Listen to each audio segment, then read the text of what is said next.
Todas las religiones admiten la supervivencia. La doctrina espírita no solamente pone en evidencia la inmortalidad de la vida, también demuestra la continuidad de la evolución del ser en globos diferentes a la Tierra. Todas las religiones afirman que el mal será punido más allá del sepulcro. La doctrina espírita no solamente informa que delitos tienen que ser rescatados, también destaca que el infierno es el remordimiento de la conciencia culposa, cuyo sufrimiento cesa con la necesaria y conveniente reparación. Todas las religiones enseñan que el alma será expurgada de sus errores en regiones inferiores. La doctrina espírita no solamente explica que después de la muerte el alma se ve sumergida en los resultados de sus propias acciones desafortunadas, también aclara que en la mayoría de los casos la estación terminal del purgatorio es la tierra misma, donde nos volvemos a encontrar con las consecuencias de nuestras faltas, a fin de anularlas durante reencarnación.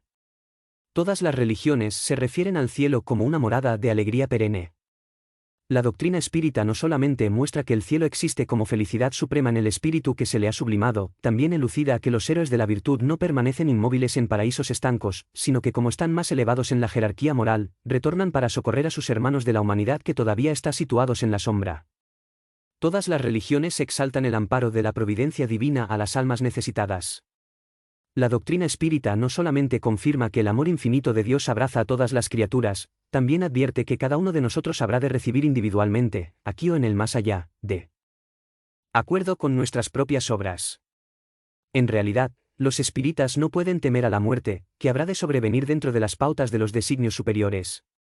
Para ellos el desprendimiento del envoltorio carnal, atendiendo a imposiciones de la vida mayor, constituye el término de otro día de trabajo santificante, después del cual habrán de ponerse nuevamente en camino hacia la alborada. Fuego Mental Reunión Pública del 6 de octubre de 1961 Primera parte, Cap 4 Ítem 2 Fuego Íntimo. Las conciencias que a causa del crimen han perdido sensibilidad, solo llegan a sentir sus llamas cuando las entrañas del espíritu se contorsionan por su peso, pero a las almas rectas les alcanza con una leve falta cometida para padecer sus llamaradas. Parece un látigo mortífero que se agita ininterrumpidamente, aunque se encuentre retenido en los corazones y paralice los pensamientos en la desesperación. Agrava nuestra inferioridad, devora nuestro tiempo, dilapida nuestra esperanza, consume nuestras fuerzas. Es como si después de atacar a alguien rodáramos hasta lo más recóndito de nosotros mismos, amedrentados por los garrotazos que hemos descargado contra los otros.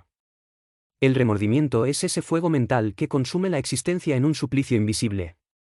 Elude ofender pues, aunque el perdón se erija como un remedio eficaz de la misericordia divina para las enfermedades que por imprudencia hayamos generado en inherente a la ley que cada vez que causemos una herida a alguien, inevitablemente, caigamos entregados a los resultados de nuestros golpes, a fin de que también nosotros seamos heridos. Jornada Adelante Reunión Pública del 13 de octubre de 1961 Primera parte, Cap B, Ítem 13 Alza la llama de la fe en la inmortalidad y avanza. Quienes han desertado de la confianza te lanzarán improperios, atrincherados en la irresponsabilidad que les sirve de escondrijo. Los demagogos del desánimo dirán, apresuradamente, que el mundo nunca va a despojarse de la ley de Caín, que los tigres de la inteligencia devorarán una y otra vez a los corderos del trabajo, que la mentira, en la historia, proseguirá entronizando criminales en la galería de los mártires, que la perfidia se antepondrá indefinidamente a la virtud, que la juventud es carne para cañones y prostíbulos, que las madres amamantan para el sepulcro, que las religiones son cuentos piadosos para consumo de los analfabetos, que las tenazas de la guerra oprimirán tu cabeza y sofocarán tu voz en el silencio del horror. Intentarán, seguramente, envolverte en la nube del pesimismo, inducirte a olvidar el presente y el futuro en el recipiente de la tranquilidad o el placer, donde ellos anestesian el pensamiento. A pesar de ello reflexiona apenas, y percibirás que los transgresores del deber, acogidos a la negación y reducidos a la infancia a causa del miedo, simplemente disfrutan la paz los obnubilados y la alegría de los locos. Ora por ellos, hermanos nuestra cuya comprensión todavía no ha madurado a la altura de la vida, y sigue adelante. En la oscuridad más densa enciende la llama de la plegaria, y donde todos se sientan desalentados, pronuncian exento de rebeldía la palabra de esperanza que ablande los corazones petrificados por el desconsuelo. Un gesto de bondad para con la agonía de quien se tambalea al borde del abismo, una gota de bálsamo vertida con amor en una herida sangrante, son suficientes muchas veces para renovar a multitudes. Sobre todo, en los más aflictivos trances de prueba no pierdas la paciencia. Es probable que no consigas corregir a los compañeros desarraigados, pero puedes lograr tu propia renovación. Aunque contemples ataques y acciones violentas, ruinas y escombros, avanza jornada adelante dedicado a la extensión del mal mediante la realización del bien. Nadie en la tierra escapará al inexorable poder de la justicia y de la muerte, sin embargo, todos sabemos que por más rigurosa y terrible que sea la justicia, constituye siempre la respuesta de la ley a nuestras propias obras, así como la muerte, por más funesta y desorientadora que parezca, constituye siempre el detonante para el resurgimiento. Ante el mañana reunión pública del 16 de octubre de 1961 primera parte, Cap 1, ítem 1 por supuesto comprendemos el cuidado que pones, en el mundo, para asegurar tu tranquilidad. Organizas con esmero la casa donde vives. Proteges la conveniencia inmediata de tus familiares. Preservas denodadamente la seguridad de tus hijos. Atiendes con sumo cariño a tu grupo social. Valorizas lo que posees. Ordenas con habilidad el lecho para el descanso. Seleccionas con refinado gusto los platos de cada día. Defiendes como puedes el incremento de tus rentas. Aspiras a conquistar un salario más importante. Garantizas tus derechos ante los tribunales. Escudriñas ávidamente las noticias de lo que sucede en el mundo.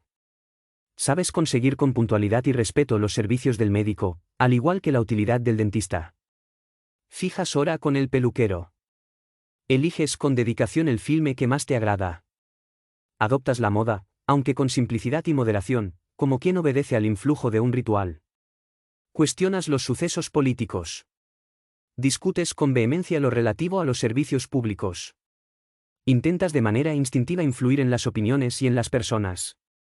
Te desvelas para atraer la simpatía de tus compañeros. Observas a cada instante las condiciones del tiempo como si llevaras obligatoriamente un barómetro en la cabeza. Hermano mío de la tierra, eso es comprensible, eso se denomina preocupación natural por la existencia. Sin embargo, no conseguimos explicarnos tu absurdo apego a las ilusiones banales, ni entendemos por qué no dedicas algunos minutos de cada día, de cada semana o de cada mes, a reflexionar acerca de la transitoriedad de los recursos humanos, en cuyo caso reconocerías que nada de lo material habrás de llevarte del ámbito físico y que, aparte de los bienes del espíritu, nada más traías cuando te posaste en él.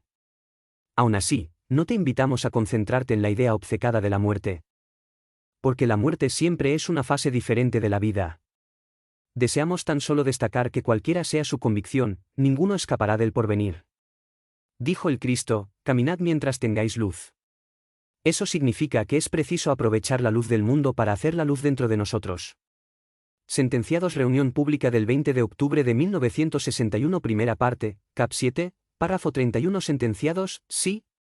Aunque la vida no nos martiriza por el placer de causarnos tormentos. Puesto que nuestro destino es la suprema felicidad, somos intimados al bien, impulsados al progreso, orientados hacia la educación, vigilados por la justicia.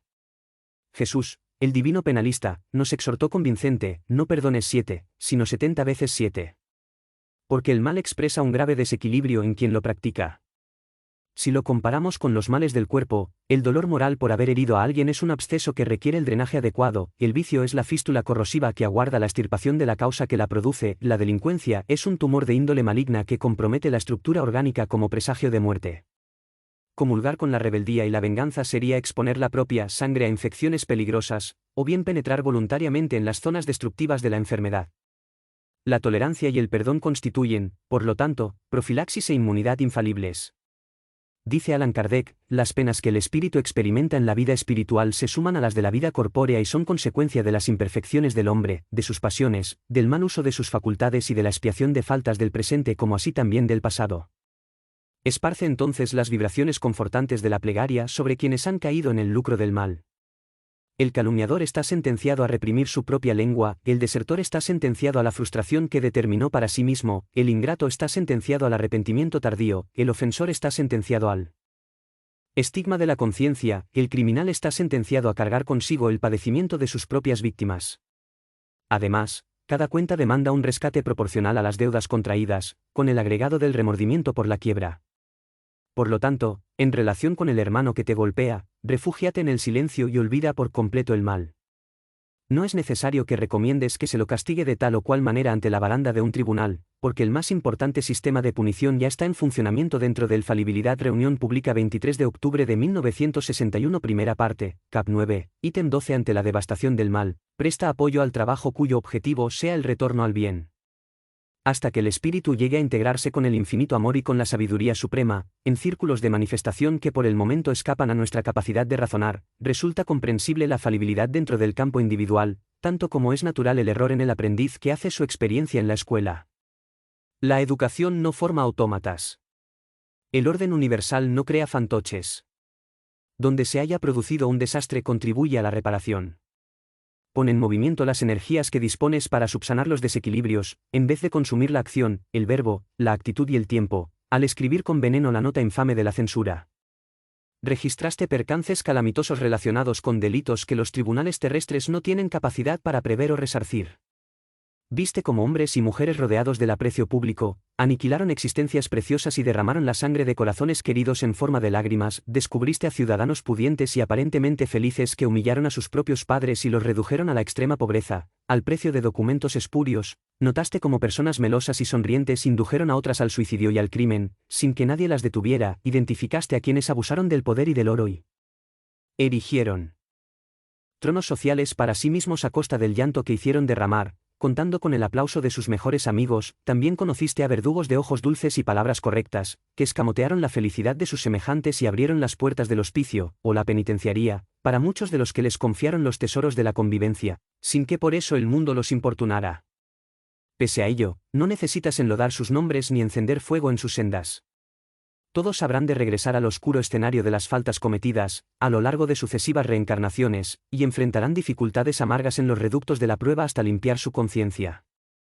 Si la maldad mancillara tal o cual situación, haz lo mejor que esté a tu alcance a favor del predominio de la bondad. Prosigue entre los hombres en la distribución de bendiciones, ayuda, enseñanzas, servicios. Todas las víctimas de las tinieblas serán conducidas a la luz, todos los que hayan caído serán erguidos nuevamente, aunque para eso las manos de la vida deban lavar el sufrimiento durante milenios de lucha. Así sucede debido a que las leyes divinas son de justicia y misericordia, porque la inefable providencia jamás decreta abandonar a quien ha pecado. Sobre los espíritus puros. Reunión pública del 27 de octubre de 1961. Primera parte, Cap 8, ítem 14. Piensas acerca de la naturaleza divina de los espíritus puros y tu deseo es compartir con ellos el banquete de luz. Alentar sus esperanzas o lavar sus heridas. Sería inútil que buscaras precipitadamente renovar, por milagro, el ánimo envenenado de entidades embrutecidas transformadas en obsesores intransigentes. No obstante, consigues aliviar con los bálsamos de la oración y el amor, la mente desorientada en las fronteras de la locura. Reflexiona acerca de los mensajeros divinos, respeta su misión y ruégales apoyo en tu jornada, pero no intentes cargar de improviso con las responsabilidades que pesan sobre sus hombros. No reclames para tus brazos el servicio que presta el sol. Cumple con los deberes que te competen. En tal sentido, no alegues que estás cansado ni te proclames inútil. El gusano, infinitamente distante del pensamiento que te corona, es un servidor olvidado que abona la tierra, para que la tierra te proporcione el pan. Espíritus extraviados. Reunión pública del 30 de octubre de 1961. Primera parte, Cap 7, 122. Caminan desfallecientes, embozados con las sombras, aunque a su alrededor resplandezca el sol. Conducidos por las pasiones descontroladas a las cuales se entregaron, son los cautivos de sus propios reflejos predominantes. Por más que se atraiga su atención hacia las esferas sublimes, están encapsulados en los intereses inferiores y han encarcelado en la tierra las antenas del alma. Arrojaban el corazón dentro de la estrecha cavidad de arcas preciosas, y en el féretro se sienten como arrellanados en un sitial de oro. Empleaban sus energías para tiranizar a multitudes indefensas, con el recurso de la facilidad verbal, y lanzan brillantes piezas de oratoria al barranco donde están guardados sus restos, como si ocuparan los primeros lugares en una tribuna de honor. Aniquilaban posibilidades al plasmar imágenes viciosas en nombre de los sentimientos, y escriben o gesticulan en soledad, en la suposición que transmiten sus emociones enfermizas a legiones de admiradores imaginarios. Aprisionaban la mente en un egoísmo feroz y retornan al paisaje doméstico como si fueran locos, para envolver a sus seres queridos con fluidos equivalentes a tentáculos. Hipotecaban sus energías en placeres sensuales y lloran con agresividad dentro del claustro de la sepultura, mientras disputan con los gusanos la posesión del cuerpo transformado en ruinas. Empleaban las horas en lanzarse a las redes de la tentación, y deambulan sueñas con vestirte de esplendor y esparcir sobre los hombres los dones infinitos de la bondad celestial. Pero mientras tanto, ay de nosotros. Espíritus todavía vinculados a la tierra, somos por ahora conciencias endeudadas que nos chocamos unas con otras entre las sombras de resonantes deudas, sometidas al barro de nuestras propias imperfecciones. A pesar de ello es posible comenzar de inmediato la escalada hacia el fulgor de las cimas. Hoy no puedes levantar las manos para interrumpir el curso de la tempestad, sin embargo, conservas en tu interior recursos para aplacar la borrasca del dolor que azota el corazón de los compañeros sufrientes. Es imposible transmitir al mundo, de un momento para otro, los mensajes premonitorios de las supremas revelaciones, no obstante, bastará con un leve esfuerzo para que enciendas el alfabeto en muchos cerebros que andan a tientas en la noche de la ignorancia. Dispondrías en vano que se materializaran ahora los seres sublimes de la esfera superior ante los ojos terrestres, pero nada te impide hacer realidad el caldo confortante para los enfermos abandonados que desfallecen de hambre. En la actualidad resultarían infructuosas las iniciativas de tu parte, en el sentido de limpiar al prójimo corroído por las llagas con solo pronunciar una simple orden verbal. Sin embargo, nadie te quita la oportunidad de hipnotizados por inteligencias corrompidas, con las cuales se complementan para cometer delitos en las tinieblas. Aún así, no creas que son enfermos sin remedio. El Creador no quiere esclavos en la creación. Todos somos libres de escoger nuestro camino. Por eso a menudo consumimos siglos en sucesivas reencarnaciones, obstinados en el mal, a fin de llegar a entender el bien. Si la ley permite que conozcas el suplicio de las conciencias extraviadas al otro lado del sepulcro, es para que trabajes en tu propio beneficio. Corrige en ti aquello que censuras en los demás. Ilumínate por dentro. Depúrate y sé útil. Mientras permaneces en el cuerpo físico tienes a tu disposición la posibilidad de controlar el pensamiento y puedes aparentar lo que quisieras ser después de la muerte, he aquí que la vida es la verdad y te muestra tal cual eres. En el gran adiós. Reunión pública del 3 de noviembre de 1961 segunda parte, Cap 1, ítem 13.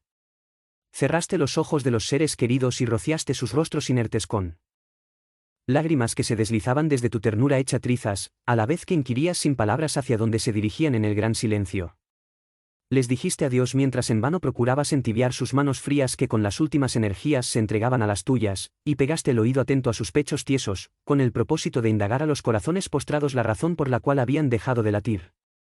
No obstante, el recipiente impasible no puede dar información acerca del destino que ha seguido el perfume. Eleva las antenas de la oración dentro del santuario de tu alma, y percibirás el verbo inarticulado de quienes han partido. Sabrás entonces que comparten tu dolor y te tienden las manos ansiosas. Arrojados a la nueva vida, quieren decirte que han resurgido. Estasiados ante el sol que les presenta la inmortalidad, ansían transfundir la nostalgia y el amor en el cáliz de la esperanza, para que tú no desfallezcas. Liberados de la cárcel en la que todavía te encuentras, te ruegan paz y resignación, para que puedan finalmente ir al encuentro de la renaciente mañana que asoma en las cimas. No claves en sus hombros la cruz de la aflicción, ni perturbes sus mentes con la niebla del llanto que brota de tu angustia. Honra su memoria con la entrega a los deberes que te confiaron, y así los ayudarás a que avancen con tu bendición, y te preparen un lugar en la patria común donde todos sabremos de reunirnos un día. Ahora son compañeros que para confortarte te suplican fidelidad y consuelo, del mismo modo que el árbol requiere el riego de la fuente a fin de estar preservado contra la sequía. Ante la amargura de la separación obra con paciencia, ¿ten confianza en ellos? Pero cuando la agonía de una supuesta distancia oprima los pliegues más íntimos de tu espíritu, deja que ellos mismos sean los que hablen a tu pensamiento, a la luz de la oración.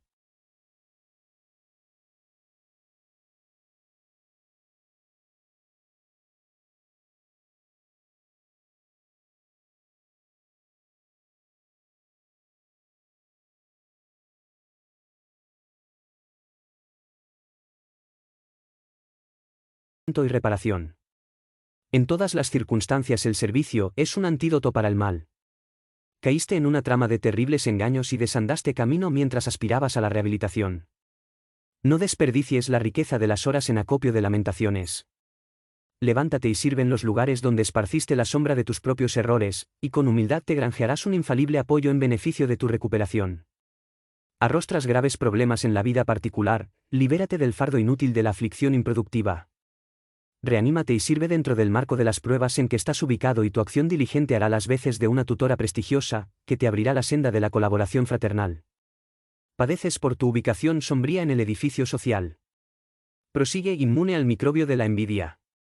Desenvuélvete y presta servicio en el anonimato, que la devoción se convertirá en una luminosa escala ascendente. Sufres el ataque de feroces calumnias. Olvídate de la venganza porque significaría envilecimiento para ti mismo. Permanece en silencio y sirve sin acordarte de las ofensas, pues con el perdón y la actividad en el bien llegarás a conquistar un escudo en el que no harán mella los dardos de la injuria. Soportas el afrentoso asedio de espíritus inferiores que te inducen a caer en la obsesión.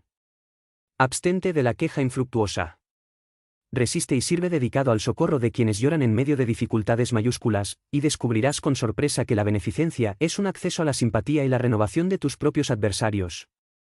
La pereza es el opio de las tinieblas. Los que no trabajan se convierten fácilmente en foco de tedio y ociosidad, de rebeldía y desesperación, de desequilibrio y resentimiento, de pesimismo y locura. Sirvamos siempre. Quien realmente busca servir, nunca tendrá motivos para arrepentirse. Corazones venerados.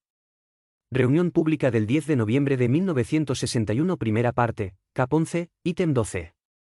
A medida que los años terrestres amplían tu experiencia, registras con mayor intensidad, en la cámara de la memoria, la presencia de los que partieron. A. Los muertos que te han guiado por el buen camino.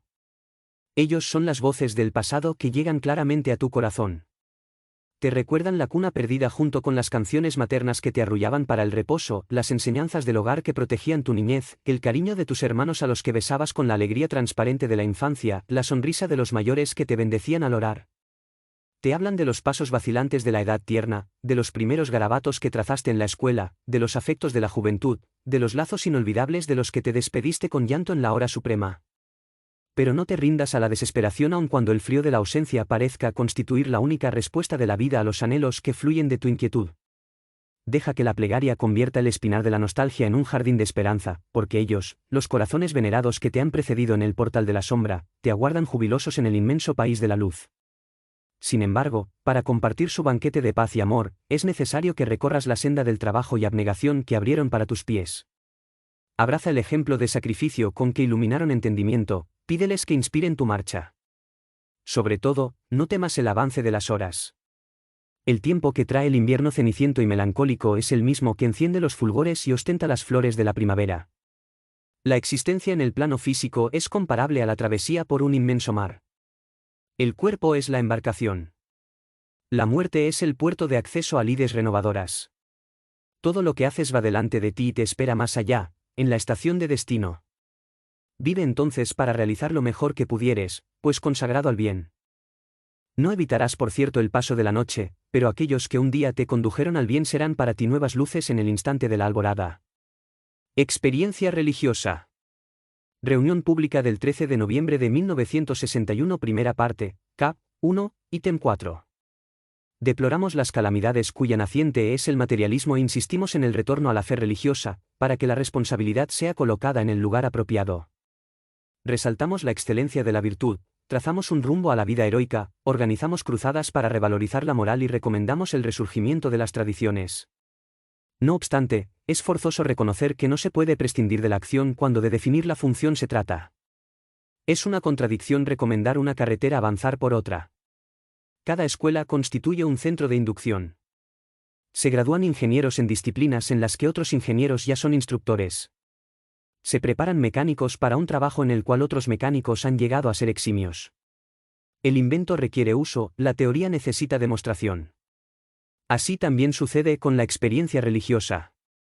Imaginemos si el Cristo, con el pretexto de conseguir contribuciones para las buenas obras, hubiera disputado con Mateo la nominación para ejercer las atribuciones de jefe del erario en el palacio de Antipas, si para garantizar el prestigio del Evangelio hubiera frecuentado los corredores del pretorio con la intención de conseguir atenciones de parte de Pilato, si con la intención de favorecer la causa de la buena nueva hubiera resuelto adular a los familiares de Anás y ofréceles pases magnéticos para curarlos de sus jaquecas, o si para preservarse, durante la gran crisis, hubiera provocado un acuerdo con esa o aquella autoridad del Sanedrín, adaptado al comercio de las influencias políticas junto al pueblo.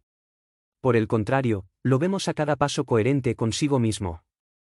Amparó a los hombres sin esclavizarlos a ilusiones. Prestó servicio a los hombres en nombre de Dios, sin entrar en complicidad con los hombres que no servían a Dios. Esclareció sin imponer. Ayudó sin exigir. Promovió el bien de todos sin reflexionar acerca del bien para sí mismo. Indudablemente, lamentamos la incredulidad que arrasa la tierra, que hiela los corazones y arroja sombra sobre la inteligencia. A fin de abolir la tiranía de la negación que entenebrece al espíritu humano, urge comprender cuán necesario es vivir de acuerdo con la fe que enseñamos, para que por sobre todo, el mundo encuentre en nosotros el trabajo y la comprensión, la fraternidad y la concordia que nosotros mismos aspiramos a encontrar en él.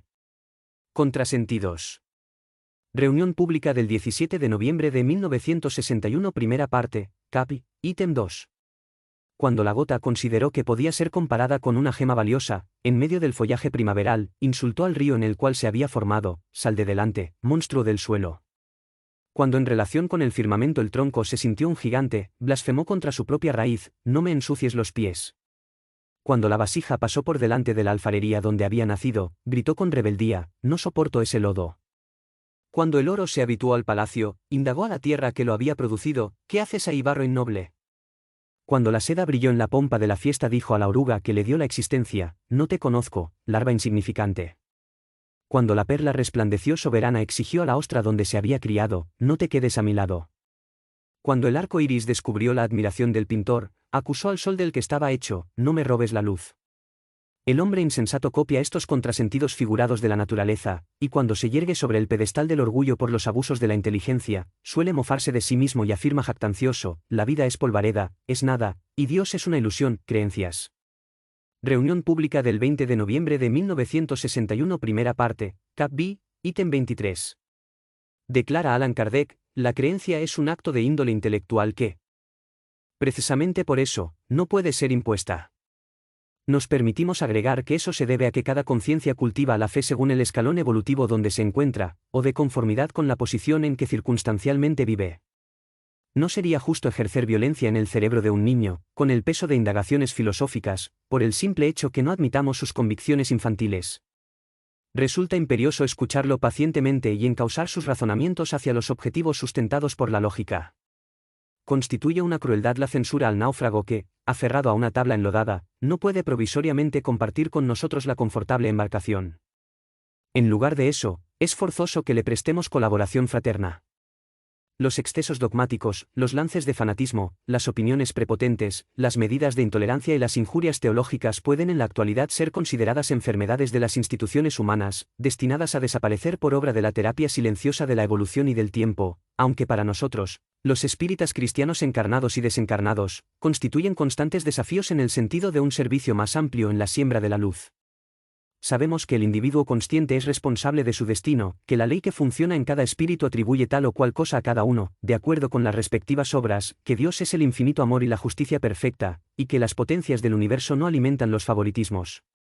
Sin embargo, aun cuando sustentemos la fe razonada sobre los cimientos del libre examen, despojados de actitudes de adhesión a los tabúes y prejuicios que todavía pululan en el campo religioso de la tierra, nos cabe el deber de aportar claridad al camino de nuestros hermanos de la humanidad, con base en el auxilio, puesto que el Creador concede a su criatura los recursos indispensables para que consiga por sí misma la liberación. Por eso Jesús proclamó: «Conoceréis la verdad y la verdad os hará libres». No dijo el Maestro que el mundo ya estaba en conocimiento de la verdad, tampoco precisó la ocasión en que la verdad llegaría a ser conocida por la generalidad de los hombres. No obstante, dio a entender que la verdad es una luz divina que cada uno conquista mediante el trabajo y el merecimiento cuando afirmó, sencillamente: «Conoceréis». Ángeles ignorados. Reunión pública del 24 de noviembre de 1961, primera parte, Cap 7, párrafo 20. Hay guardianes invisibles que prestan apoyo a tu existencia en el mundo físico, y existen en la tierra tutores del alma que protegen tu vida. Con frecuencia centralizas la atención en los poderosos del día, sin ver que los compañeros anónimos te ayudan a garantizar el pan. Admiras a los artistas renombrados que descollan en las carteleras y te olvidas fácilmente de los brazos humildes con cuyo auxilio puedes plasmar, en el santuario del alma, obras maestras tales como la esperanza y la paciencia. Aplaudes a los héroes y a los oradores que se agigantan en las plazas, pero no te acuerdas de aquellos que te sustentaron en la infancia de modo que disfrutaras las oportunidades que hoy te hacen feliz. Escuchas, extasiado, las biografías de personajes famosos, pero pocas veces estás dispuesto a reconocer la grandeza silenciosa de muchos de los que te rodean en la intimidad doméstica, invariablemente dispuestos a brindarte generosidad y cariño. Rinde homenaje a quienes te alientan desde pedestales merecidamente conquistados, a costa de inteligencia y trabajo, pero además reverencia a los que, aunque no te lo digan, han hecho mucho y aún mucho es lo que hacen para tu bien, por lo general al precio de sacrificios punzantes. Son padres y madres que te cuidaron desde la cuna, maestros que clarificaron tu intelecto, amigos que te guiaron hacia la fe, hermanos que te enseñaron a confiar y servir. Algunos de ellos agobiados, con el cabello canoso, yacen ahora en la retaguardia, donde experimentan una aflictiva carencia de afecto o sufren por el frío del atardecer. Otros permanecen devotamente en el anonimato, prestando amparo a las generaciones que regresan a las lides terrestres, mientras que muchos otros, pese a las arrugas y los padecimientos, como cireneos del camino, cargan las cruces de sus semejantes. Piensa en los ángeles desconocidos, ocultos dentro de la armadura de carne, y de tanto en tanto unge sus corazones con reconocimiento y alegría. Para eso no desean transformarse en fardos sobre tus hombros. A menudo solo esperan de ti una migaja de las sobras que arrojas por la ventana, una frase de estímulo, una plegaria o simplemente una flor. Lugares de expiación. Reunión pública del 27 de noviembre de 1961, primera parte, Cap 4, ítem 4. Numerosos son los conceptos referidos a los infiernos exteriores. Para los hindúes, de acuerdo con antiguas leyendas religiosas, la región del sufrimiento más allá del sepulcro, estaba dividida en decenas de secciones donde los espíritus culpados experimentaban los martirios del fuego y de la asfixia, de los botes de serpientes y de las aves famélicas, de los venenos y los martillos, de los estiletes y las prisiones. Los chinos creían que después del deceso, los condenados atravesaban privaciones y torturas hasta que caían exhaustos en una especie de segunda muerte, que supuestamente consistía en el aniquilamiento del ser. Los egipcios contaban con ostentosos regímenes de corrección para los muertos que, ante la impasible mirada de Anubis, eran implacablemente sentenciados a penas aflictivas. La creencia popular griega admitía la existencia de abismos insondables más allá de la tumba, donde los malos padecían el tormento de agonías crueles. Si continuamos por la extensa escala de las concepciones, hallaremos que la teología hace referencia a infiernos hebraicos, persas, romanos, escandinavos y musulmanes, además de los que aún hoy son perfilados por los diferentes departamentos de la actividad cristiana. ¿No ignoras que los sistemas de castigo imaginados para después de la muerte responden a la idiosincrasia de cada pueblo, y que por tal razón son tan variados? Sabemos, además, por medio de la doctrina espírita que, en la tierra, entre los espíritus encarnados, existen otros infiernos exteriores que forman un cerco a nuestro alrededor. No lejos observamos el infierno de la ignorancia, en el cual se debaten las inteligencias carentes de luz, el infierno de las necesidades primarias absolutamente desatendidas, el infierno de los estupefacientes, el infierno de la prostitución, el infierno de la desesperación, como también el infierno de los niños desamparados, todos los cuales generan los suplicios de las sombras y la locura, de la miseria y la enfermedad, del abandono y la delincuencia. Por esta causa, aunque respetemos las creencias ajenas, no dejemos de prestar atención a nuestras propias acciones, a fin de verificar qué estamos haciendo para la extinción de los infiernos que nos rodean. Sobre todo, a medida que aprendemos y servimos, vigilemos nuestro corazón para que la práctica del bien garantice la tranquilidad de nuestra conciencia, pues cada uno es responsable de su propia condición espiritual. El Cristo nos dijo, el reino de Dios está dentro de vosotros, y en concordancia con él osamos agregar, y también el infierno. Tareas. Reunión pública del 1 de diciembre de 1961, primera parte, Cap 9, ítem 22. Los espíritus puros desempeñan misiones gloriosas y pese a las imperfecciones que todavía nos caracterizan, nosotros mismos tenemos una función personal e intransferible en relación con los engranajes del mundo. No afirmes que estás al margen ni te consideres inútil. No alegues impedimentos ni desertes de las actividades que la vida te ha reservado. Repara en las lecciones que fluyen silenciosamente del libro de la naturaleza. Si los gusanos dejaran de trabajar porque se reconocieran insignificante, el suelo se resecaría y dejaría de ser fecundo, sin capacidad para solucionar los problemas humanos. Si la simiente envidiara la posición de los árboles maduros y generosos que presiden su especie, y por eso desistiera del esfuerzo anónimo para la germinación y el crecimiento, en poco tiempo la esterilidad anularía los recursos de la tierra. Si las amapolas interrumpieran su producción en rebeldía contra aquellos que degradan su esencia con el comercio del opio, también dejarían de aliviar los dolores de los enfermos desesperados. Si los sencillos manantiales rehusaran sustentar a los ríos importantes y a las grandes represas, con el pretexto de reconocerse humildes en comparación con las poderosas corrientes que generan sus caudales, el hombre no dispondría de mayor potencia energética. Honremos el puesto de acción donde hemos sido colocados. Para la ley no existen los servicios denigrantes. Las manos que firman decretos no viven sin las que preparan la mesa. Los brazos que conducen los arados sirven de apoyo a los que ponen en movimiento máquinas poderosas. El sudor provocado por la industria representa sustento para todos. El aseo en las calles significa protección a la comunidad. De nada vale acumular rótulos transitorios o embrollarse con muchos compromisos al mismo tiempo. Sobre todo, lo importante es hacer bien lo que se debe hacer. Compasión y justicia. Reunión pública del 4 de diciembre de 1961, primera parte, Cap 7, párrafo 29. El amor universal favorece la implantación de la escuela, aunque si te negaras a aprender nadie podría arrancarte de las tinieblas de la ignorancia. La divina presciencia establece reglas y recursos para la higiene, aunque si desertaras del cuidado a ti mismo, albergarías en tu propio cuerpo abundante alimento para la suciedad. La infinita bondad inspira la elaboración del remedio a fin de que alivie y cure tus enfermedades en tal o cual circunstancia difícil, aunque si rechazaras el medicamento continuarías sometido al desequilibrio. La eterna sabiduría promueve la fabricación de extintores, e impulsa el entrenamiento de bomberos, aunque si prendieras fuego a tu casa padecerías de inmediato los resultados del incendio. La providencia vigilante incita a la creación de recursos para el cultivo y la defensa de la gleba, aunque si rehuyeras el trabajo, en poco tiempo tendrías en tu propio terreno una amplia colección de espinos y serpientes. Dios concede la simiente, pero requiere el servicio para que el pan aparezca, esparce enseñanzas, pero requiere el estudio para que se produzca el pulimento del espíritu.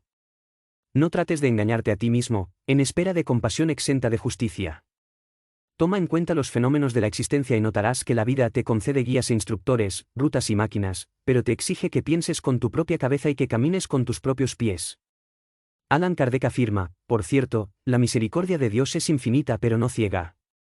Jesús, a su vez, remarca la responsabilidad que supervisa nuestros caminos cuando, en el versículo 33 del capítulo 13 del Evangelio de Marcos, nos advierte: observad, vigilad y orad.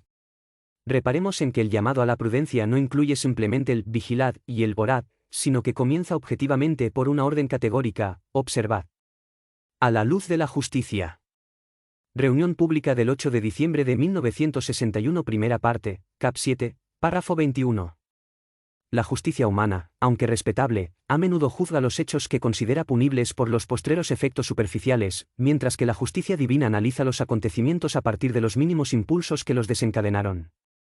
Identificaste a los culpados de tragedias que han sido minuciosamente descritas por la prensa, sin embargo, muchas veces ignoras por completo lo relativo a las inteligencias que las han urdido en las sombras.